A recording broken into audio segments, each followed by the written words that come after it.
Hello. अरे हाय, मेरा नाम तो सुन लो पहले ना। मैं हूँ नंदिनी। सब मुझे नंदू बुलाते हैं।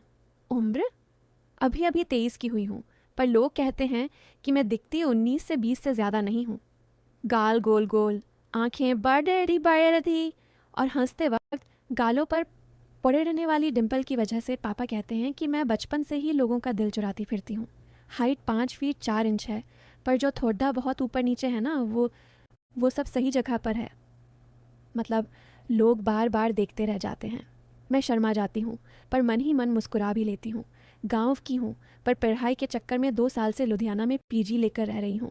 और हाँ, मेरी आवाज़ थोड़ी मीठी है, लोग कहते हैं सुनकर नींद आ जाती है, या फिर कुछ और भी आता है, पता नहीं। अब कहानी शुरू करते हैं, असली वाली। तैयार हो ना तुम सब? ये बात पिछले हफ्ते की है। मैं अपने पीजी में अकेली थी क्योंकि मेरी दोनों रूममेट्स अपने घर गई हुई थीं। शाम के 7 बज रहे थे। बाहर ठंड बिरात की शिया रही थी और मैंने अभी अभी नहाकर बाल खोल रखे थे। गीले बाल, हल्का सा गुलाबी कुर्ता और वाइट लोअर।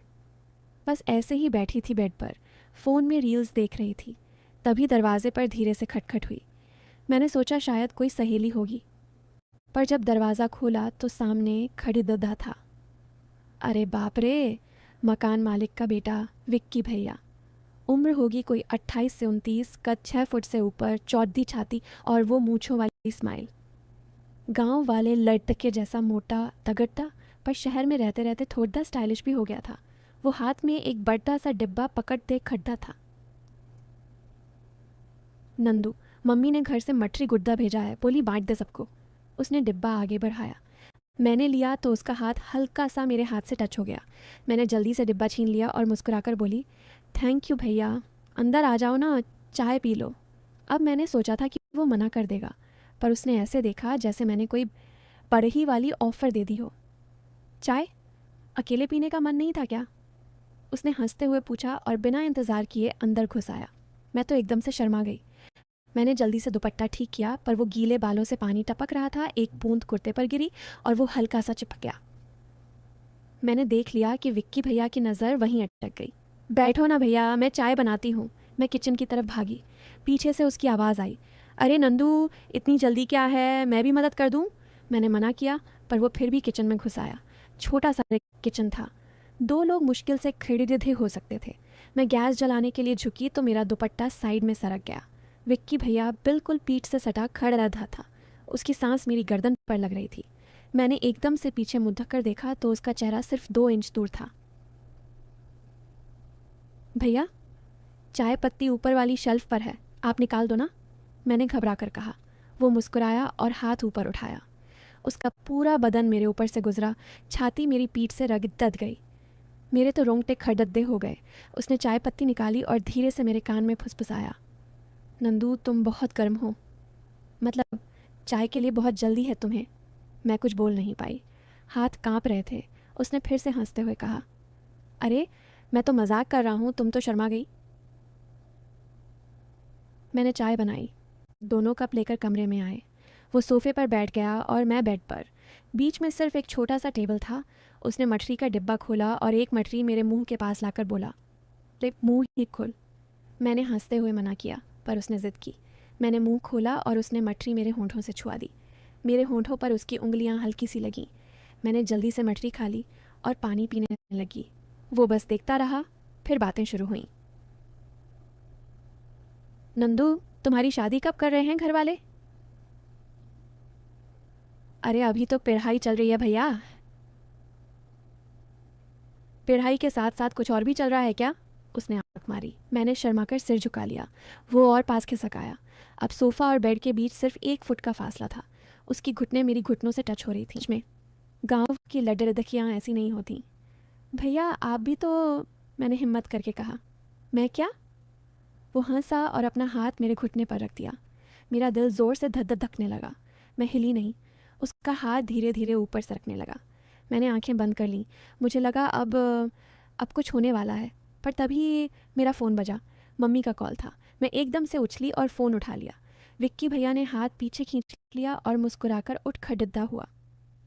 चलो मैं जाता हूँ, मम्मी पूछ रही होंगी, रात को फिर आऊँगा, मतलब अगर कुछ चाहिए तो बुला लेना। वो चला गया। मैं दरवाज़ा बंद करके बेड पर लेट गई। दिल अभी भी ज़ोर ज़ोर से धधक रहा था। रात को 11 बजे तक मैं सो नहीं पाई। बार बार उसका हाथ याद आ रहा था। फिर मैंने फ़ोन उठाया और अपनी सबसे अच्छी सहेली तन्नू को कॉल कर दिया। पूरी बात बताई। वो चिल्लाई, पागल है क्या, मौका था कर लेती कुछ।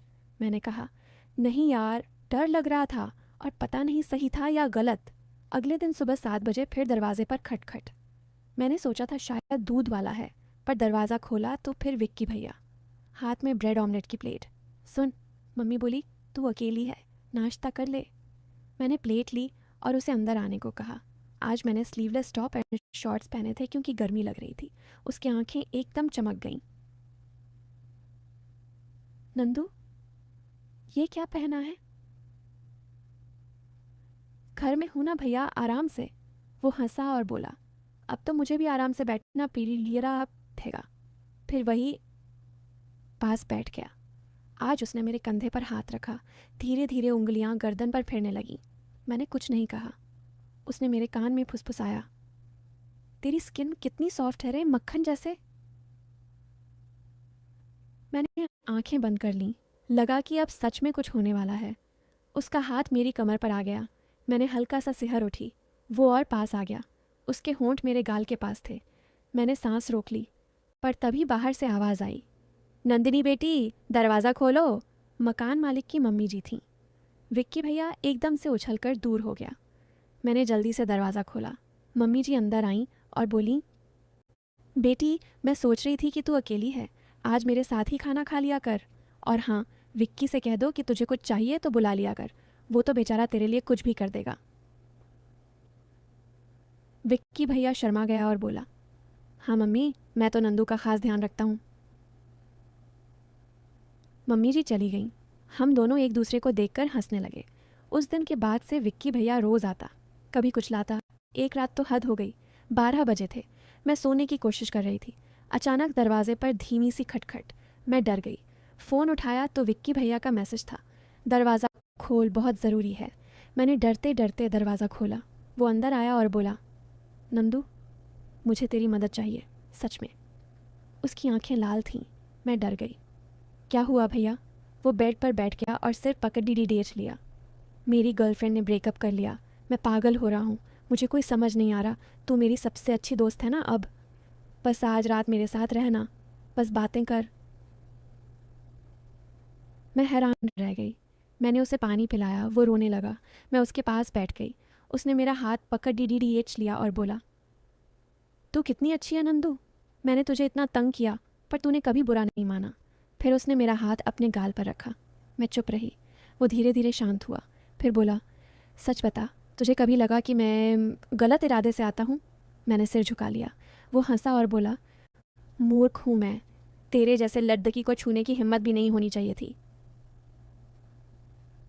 उस रात हम बस बातें करते रहे, सुबह 5 बजे तक। उसने अपनी सारी ज़िंदगी की बातें बताईं। मैंने भी अपनी बताई।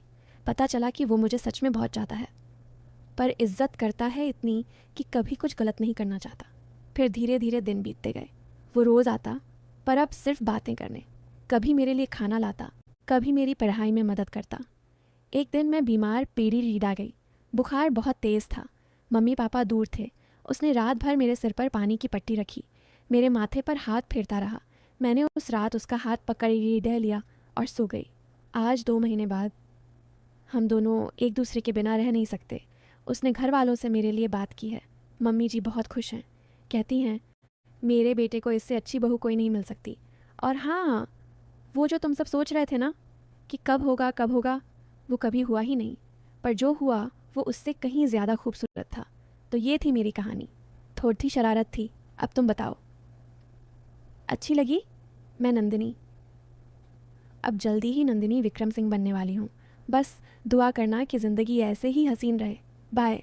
और हाँ, अगली बार कोई नई कहानी सुनाऊंगी। तब तक शर्माना मना है।